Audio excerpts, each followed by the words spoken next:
ọ̀rọ̀ àwọn Fúlàní tó ń jà rìnrìn especially in Kwara State, ọ̀pọ̀lọpọ̀ wa a ti lọ wádìí.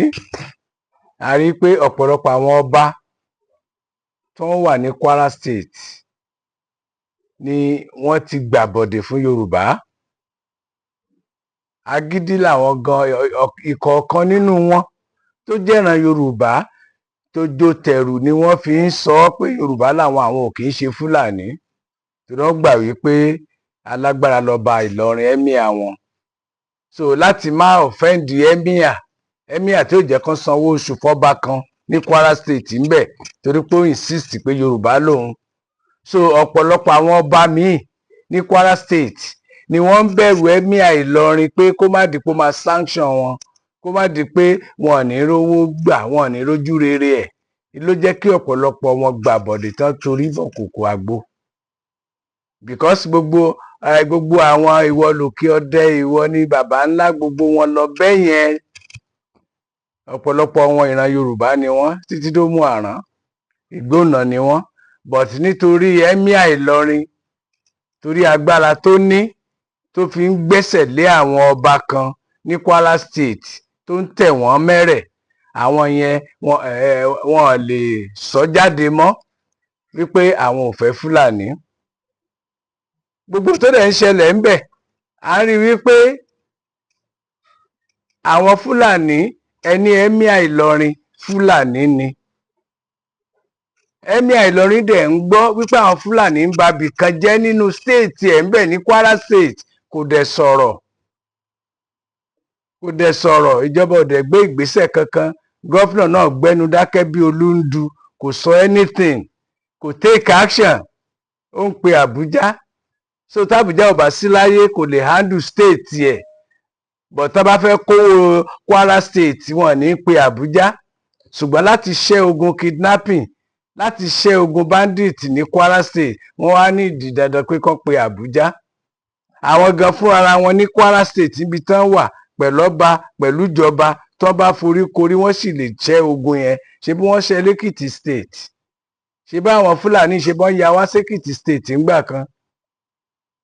Ṣé bí báwo pẹ̀lú kábíyèsí gbogbo wọn ni wọ́n kóra wọn jọ tí wọ́n fọ́ọ̀mù security team?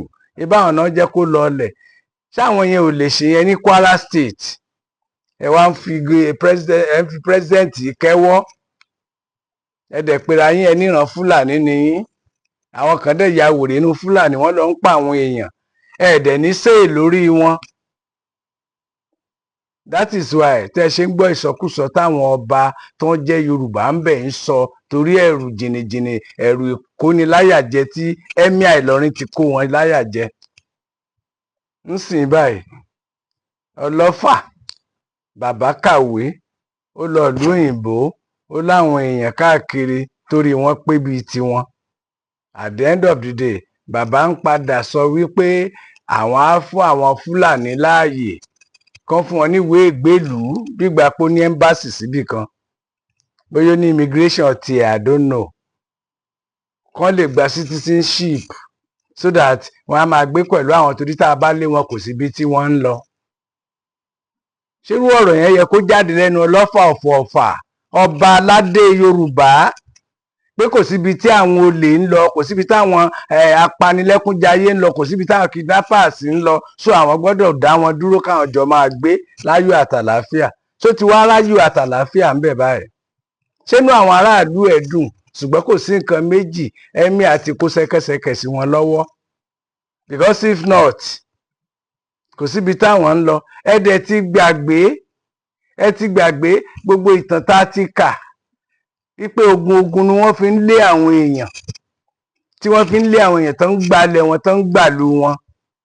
Ó dẹ̀ wà lórí ọba lásìkò tiẹ̀, ó wá fẹ́ kí Fúlàní dọmọ Ọ̀fà. Nígbà tó bá wá yá tí wọ́n bá lọ tán, bóyá in another 50-70 years, á wá di pé Fúlàní ń nawọ́ sí Ọ̀fà páwọn fẹ́ jọ lọ́fà Ọ̀fà. Torí yẹn kéèyàn ní àròjinlẹ̀ kó tó máa sọ̀rọ̀. Àìdè jágbàlagbà bójú ọmọdé, ọdún yẹn ò kan ọgbọ́n ná. Àwọn ìgbìmọ̀ wo nínú ìlú ni wọ́n pè mọ́ra tí wọ́n jọ ṣèpàdé wípé tí wọ́n wá conclude pé kí Fúlàní máa bá wọn gbé. Fúlàní tó ń bá yín gbé, ẹ wo jàǹbá, ẹ wo damages tí wọ́n ti ṣe, àwọn yẹn lè fẹ́ sọ dáràlú. Fúlàní ò sí ńlọrin, Fúlàní ò sí ní Sókótó, kò sí ní Kaduna, tó yẹ pé tẹ̀yìn bá lé tọ̀dọ̀ yín wọ́n á lọ bára wọn lọ́hùn. Ṣọ́fà lè tú lọ́la báyìí, kẹ́ ẹ má yà wá sọ́ṣun, kẹ́ ẹ má yà wá sọ́yọ́ state, àbí wọ́n wá lé yín padà wípé òkè o Fúlàní ti tú yín ká o, so ẹ padà síbẹ̀. So ẹ wá lé Fúlàní lénìí sáwọn èèyàn wọn ò ní gbà wọ́n padà. Ṣé wọn ò ní gbà wọ́n sọ́dọ̀ ara wọn? Ara àwọn kan tá à ń sọ nìyẹn pé àwọn ọba Yorùbá ẹnu ò lè sìn lára wọn, ẹnu ò lè sìn lára àwọn àdẹ̀mọ́bí tí wọ́n ti forí képè, àmọ́bí tí gbogbo wọn ti gbà bọ̀dé, àmọ́bí tí wọ́n ti àmọ́ ẹni tó ṣépè fáwọn ọba Yorùbá. Nǹkan kan rọ̀ǹgì pẹ̀lú wọn sẹ́ẹ̀. Aṣọ ti bàbá ńlá, òun fúnra rẹ̀ ló organize kidnapper kan máa kó àwọn ọmọ ìlú kó dẹ̀ máa gba ransom. The same thing many other places. Nígbà téèyàn jọba tó tún kógun jà aráàlú ẹ̀.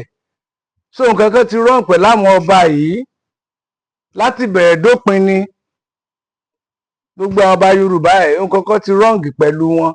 Ibi tá a tiẹ̀ ti fẹ́ bẹ̀rẹ̀ àtúnṣe mi ò mọ̀. Táwọn èèyàn bá dẹ̀ mọ́ kọ́ sọ sábẹ́ comment. Tẹ́ bá ní ká sinmi lórí wọn, ìgbà tẹ́ bá sinmi tó bá rọ Aláàfin Ọ̀yọ́, Olúwo á dìde. Ìgbà tẹ́ bá kẹ́gbàbò yẹn náà tó bá sá wọlé, ọba abòmí á tún dìde. Ẹ wo oríṣiríṣi nǹkan tó ń ṣe káàkiri. So la ṣe ń wò pé bóyá àpapọ̀ wọn máa lọ ṣètùtù, bóyá àpapọ̀ wọn máa lọ ṣẹbọ, bóyá gbogbo wọn máa túnlẹ̀ rọ ni. Nǹkan kan wrong sẹ́ẹ̀ tó jẹ́ pé kì í ṣojú lásán, ó ṣeé ṣe kó jẹ́ látọ̀run, ó ṣeé ṣe kó jẹ́ ìbínú Odùduwà. Nǹkan kan wrong pẹ̀lú àwọn ọba Yorùbá.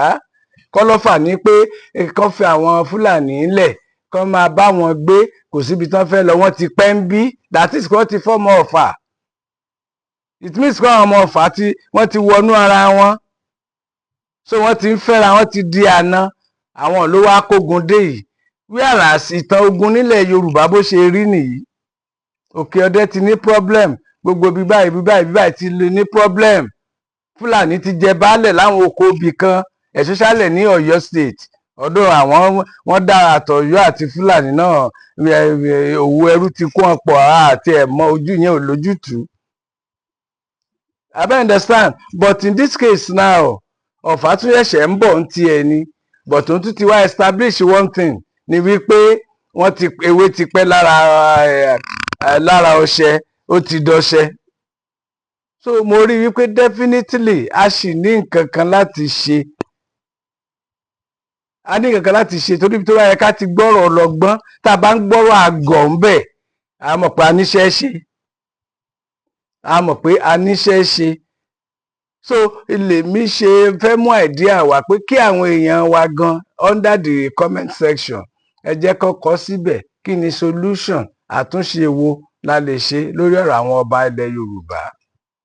Bá mọ tá a lè ṣe, ká kúkú ṣe ní ètùtù in general, ká kúkú ṣe ní ètùtù kó jẹ́ pé gbogbo ilẹ̀ Yorùbá ló máa ṣe.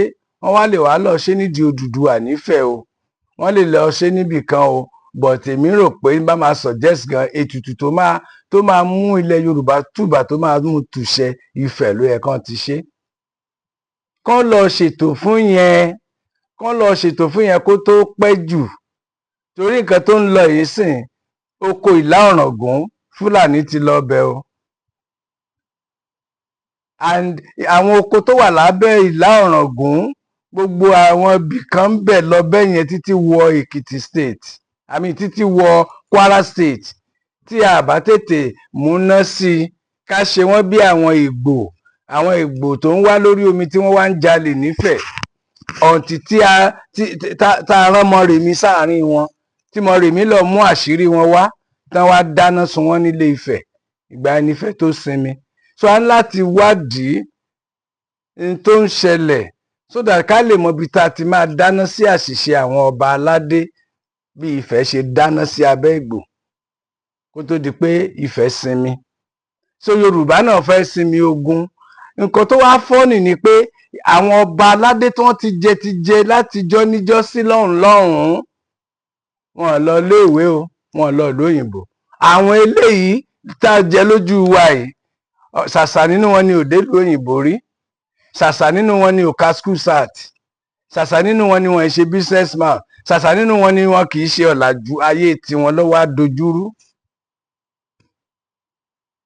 So a ti wò pé with what is going on now, ẹ wo ọ̀rẹ́ mi tó wà ní Araba TV, ó lọ ṣe àwọn research kan lórí ọ̀rọ̀ àwọn Fúlàní especially Kwara State. Ibẹ̀ ni Ọlọ́fà Ọ̀fà nínú iṣẹ́ tó ṣe yẹn lọ́lọ́fà Ọ̀fà ti jáde tó ti ń sọ̀rọ̀. Ibẹ̀ lẹ́nìkan ti jáde tó nílùú Sunday Igboho kíjọba pardon ẹ̀ kan jẹ́ kó wá ràn wọ́n lọ́wọ́. Àwọn ìran Fúlàní yìí náà, àwọn Yorùbá wa tí wọ́n sponsor Fúlàní, àwọn náà jẹ́ kí ìjọba aláwọ̀ ẹ̀ pé kó jáde. Irú nǹkan tó ń ṣẹlẹ̀ yìí báyìí ó ti ṣẹlẹ̀ káàkiri, ṣùgbọ́n a nídìí àtúnṣe látọ̀dọ̀ ìjọba, a nídìí àtúnṣe látọ̀dọ̀ àwọn ọba but àwọn ọba yẹn gan wọ́n sì nídìí omi ìyàsí mímọ́. Ọba aládé wọ́n sì nídìí kan sàmì òróró sí wọn, tó bá dẹ̀ pé lànà Muslim náà ni wọ́n lè mọ bó ṣe lè ṣe deliverance fún wọn. Torí gbogbo òkè ọdẹ nǹkan tá à ń sọ ní Kwara State yìí, gbogbo ibẹ̀ yẹn lọ́wọ́lọ́wọ́ bá a ṣe ń sọ̀rọ̀ wọ́n ń wa gold ńbẹ̀. Fúlàní náà dẹ̀ ń lò láti wa gold.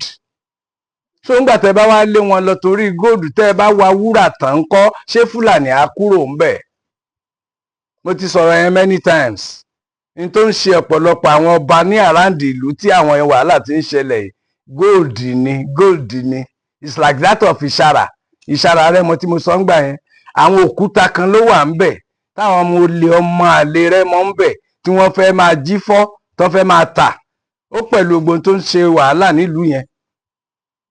So gbogbo ilẹ̀ Yorùbá lógun yẹn ti wà, ogun ojú kòkòrò olè.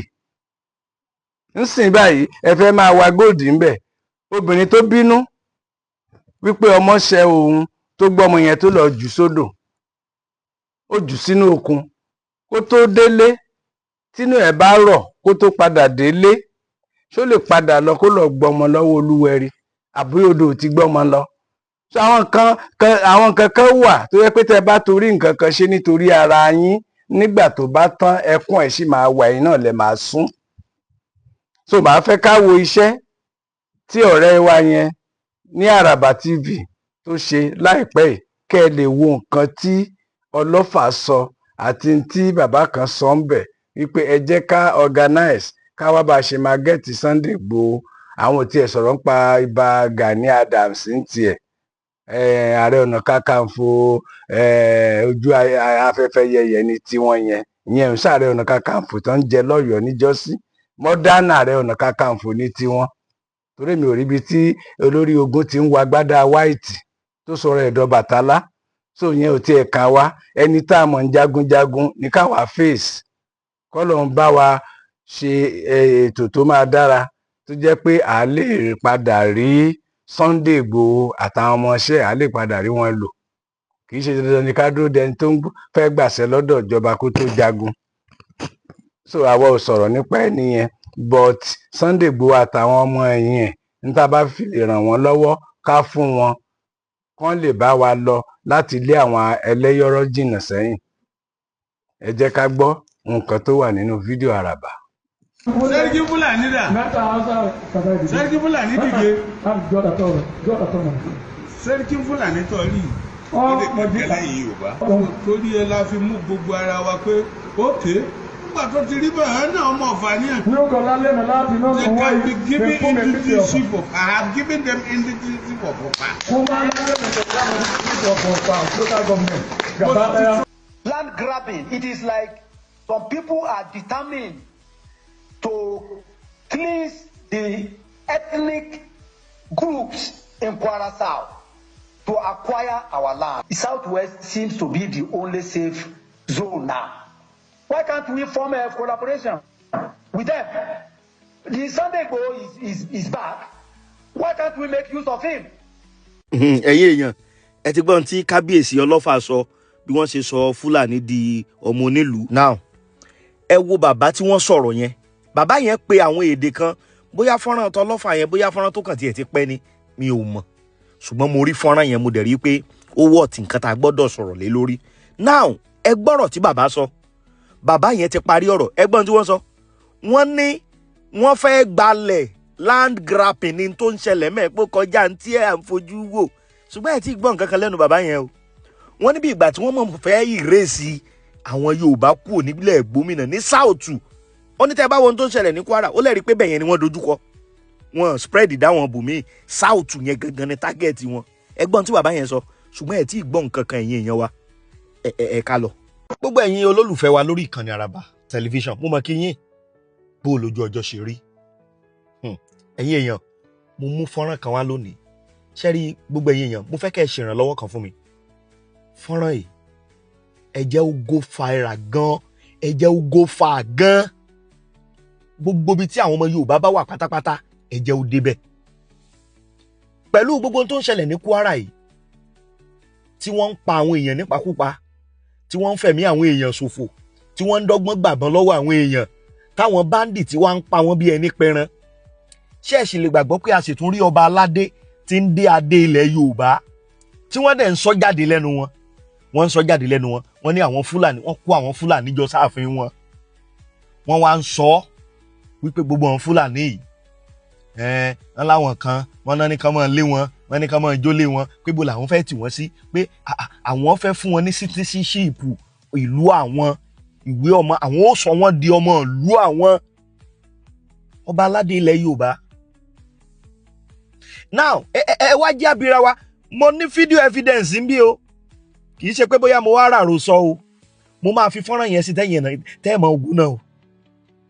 now nígbà tí gbogbo orú nǹkan báyìí bá ń ṣẹlẹ̀, you see what is going on now. ìpínlẹ̀ Ọ̀ṣun ọkàn wọn ò balẹ̀, ìpínlẹ̀ Èkìtì náà àwọn náà ní kò ṣeé dúró wò báyìí, security gbọ́dọ̀ tight. and ọba tó wá péré lọ́ba alẹ̀ Yorùbá, ó tún wá ń fọwọ́ gbáyà pé àwọn Fúlàní o òun ti fún wọn níwèé ìgbélùú citizenship ìlú òun, kí wọ́n wá gbà, kò síbi tóun fẹ́ lé wọn sí. and you know the plan of these people, ẹ mọ tú tí wọ́n ń pa, ẹ mọ tí wọ́n ń dá lára, ẹ wo tú tí wọ́n ń fi àwọn èèyàn pa ní Òrékè, Òkè Ọdẹ, gbogbo àwọn ìlú wa ilẹ̀ Gómìnà, ẹ wo tú tí wọ́n ti pa nílẹ̀ Gómìnà, ẹ wo iye ìlú tó ti tú.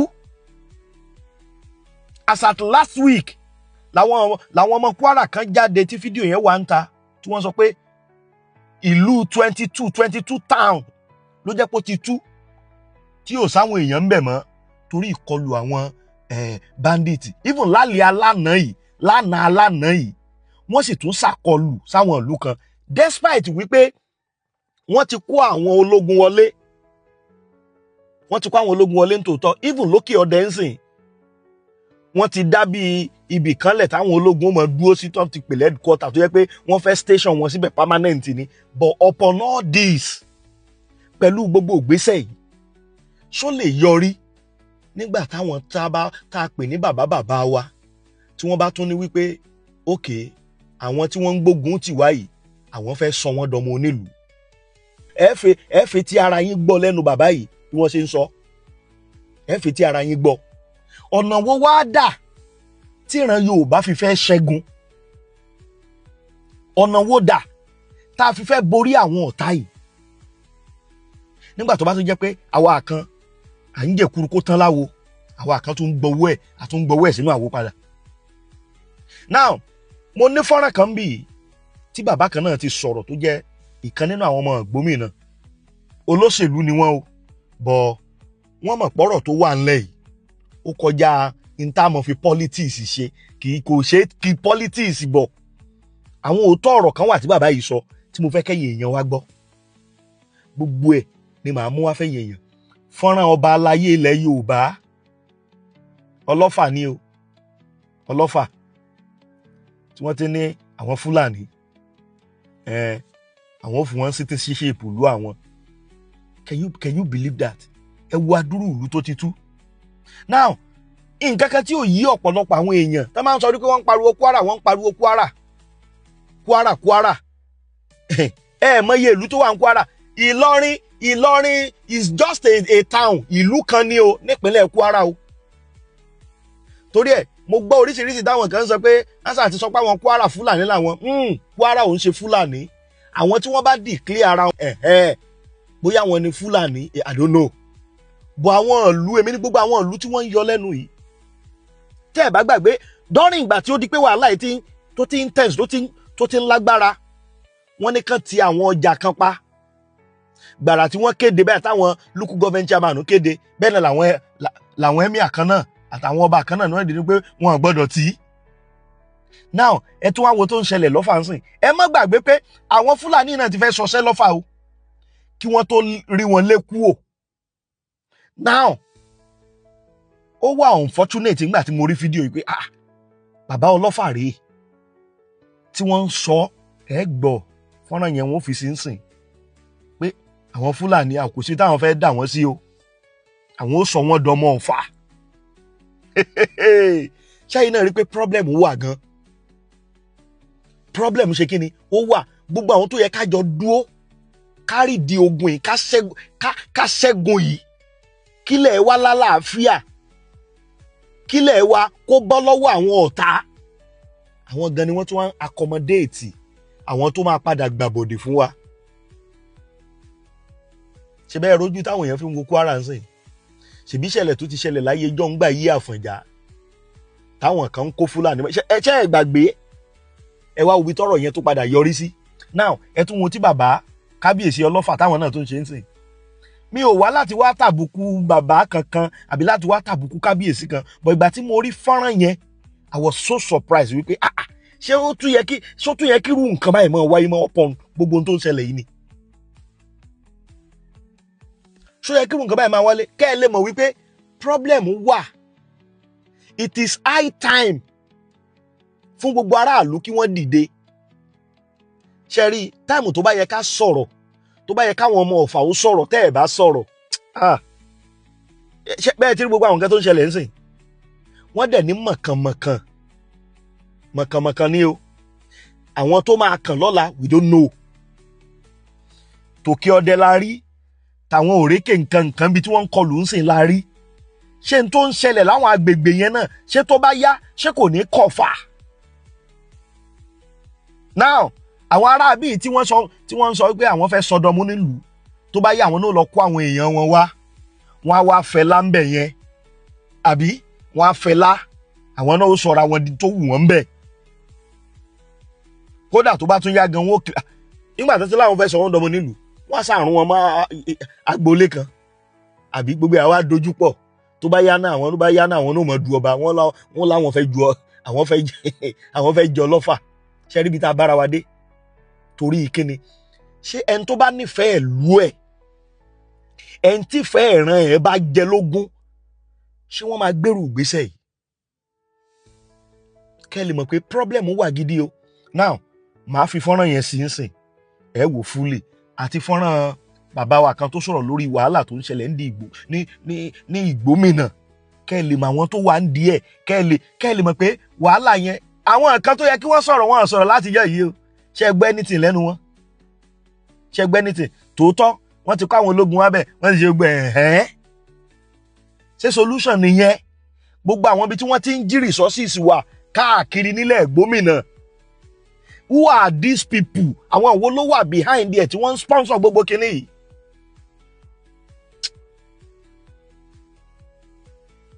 Àwọn wo ló wà behind? Àwọn wo ló ń ṣiṣẹ́ yẹn? Ṣùgbọ́n mi ò lọ́rọ̀ púpọ̀ tí mo fẹ́ sọ. Ṣùgbọ́n a gbọ́dọ̀ rírù nǹkan báyìí káàbò máa sọ. A gbọ́dọ̀ rírù nǹkan báyìí kálà ní sọ. Ẹ jẹ́ n fi fọ́nrán yẹn sí, kí n fi fọ́nrán bàbá yẹn náà sí. Kájọ wò. Ẹ̀yin èèyàn kọ́mẹ̀ntì yín ẹ mọ̀ fi sábẹ́ fídíò ẹ dẹ̀ mọ̀ share ẹ jẹ́ kí fọ́nrán yìí ẹ rí i pé mo sọ síwájú ẹ jẹ́ ó go far, ẹ jẹ́ ó rìn káàkiri káwọn èèyàn lè mọ̀ wípé nílùú Ọ̀fà wọ́n ń finá sórí òrùlé sùn. Bẹ́ẹ̀ ni wọ́n ṣe kí ni wọ́n ń finá sórí òrùlé sùn. ní tí bàbá ọlọ́fà rí tí wọ́n fi ń ṣe gbogbo eléyìí kò yé mi o. I do understand. Fọ́nrán yẹn rí ẹja jọ wò.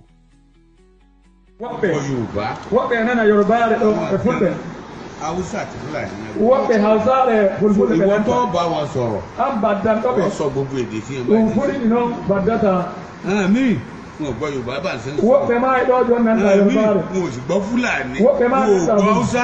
Ẹ wá lẹ́lẹ̀ wọn kúrò lọ́fà. Ibo náà lọ. Wọ́n pẹ̀ nánà Fúlàní. Sẹ́ríkì Fúlàní dà. Nánà Hausa rẹ̀.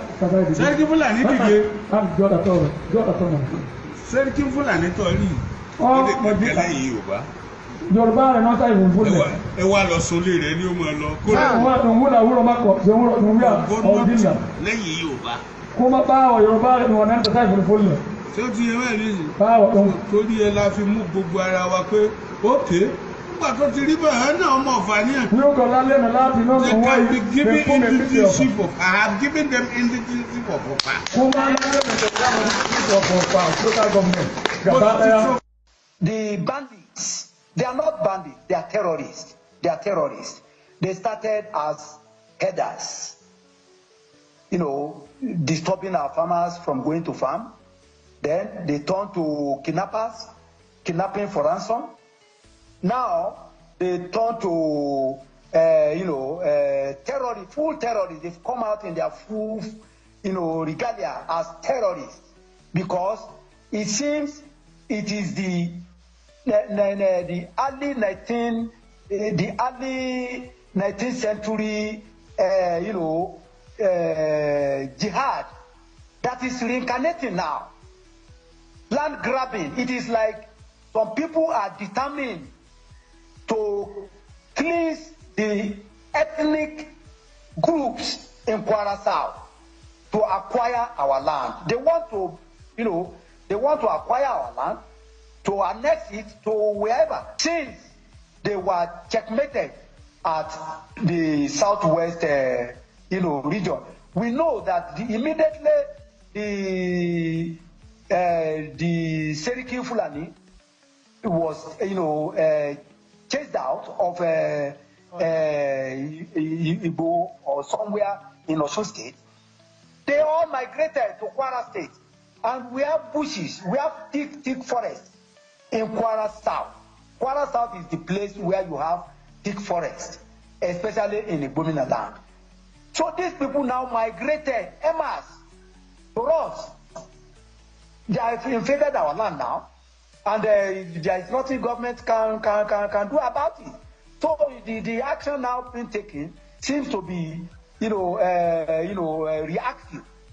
It should have been, proactive. So government should not wait till now before starting. They started all these military operations, right? And to worsen the situation, the government, the 7 local governments in Kwara South, especially those in affected areas, the 3 local governments in Kwara South, that is terribly affected. Ifelodun, Irekodun, Isin. Those are the 3 major areas that constitute Igbomina land. And they are the they are the areas worst eaten by the attack. So the local government chairman resolved that they should close down the Kara market. The Kara market was closed down. Not quite, an hour later, some the traditional ruler kicked against it. They said no, and they said no, it should not be. And there are illegal minings going on in all these areas. We have illegal mining in Oreke. We have illegal mining in Okiode Axis. We have illegal mining in, Abuji. All these illegal miners who control them, we see them dropping, something by helicopter. All these are security breaches that should have been taken seriously by the military or by the government. In Kwara particularly, we should form a collabo with the Southwest Security Network, because the Southwest seems to be the only safe zone now. Why can't we form a collaboration with them? The Sunday Igboho is back. Why can't we make use of him? OPC, Gani Adams is there. Let us invite him. The government, Kwara state government, should talk to them. Extend the governor. Our governor should extend his hand of friendship to them. Bring them. If they can help us fight this insecurity, why not? I think that is those are the two advice I have for now.